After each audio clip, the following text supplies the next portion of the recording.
根据海委会资料，台湾对2017年到今已经清掉超过1000万公斤的海洋废弃物，其中以塑胶类是上介多。为了要鼓励企业循环再利用，环保署今日正式推动海洋废弃物循环产品标章，要鼓励业者将会当回收的海洋废弃物，将变做是新产品，也希望讲对企业开始来做环保。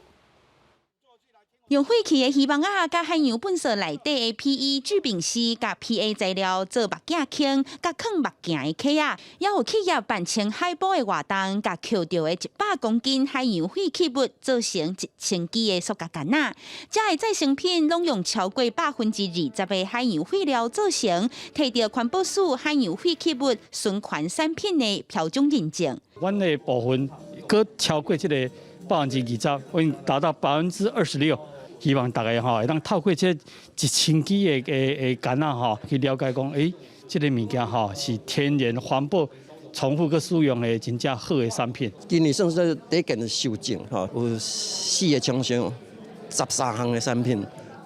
陆续，即摆还佫几啊间，开始有想要申请的。根据海委会统计，台湾对2017年到2021年已经清超过1000万公斤的海洋废弃物，其中未当回收的材料占了一半，竹仔甲茶排第2，也若废弃渔网啊甲掠鱼的工具有超过7%，玻璃拢3%外。为着增加海洋废料的使用率，业者已经规划要提伊做电子产品。我们今年的目标是保利龙，到明年我们大概1年要做到200吨。头一批摕到循环产品标准使用权的企业有4间厂商13项产品。未来台湾要走向零碳排，甲达到循环经济的目标，环保署认为塑胶减量又是上要紧的。记者民警郑海文台北报道。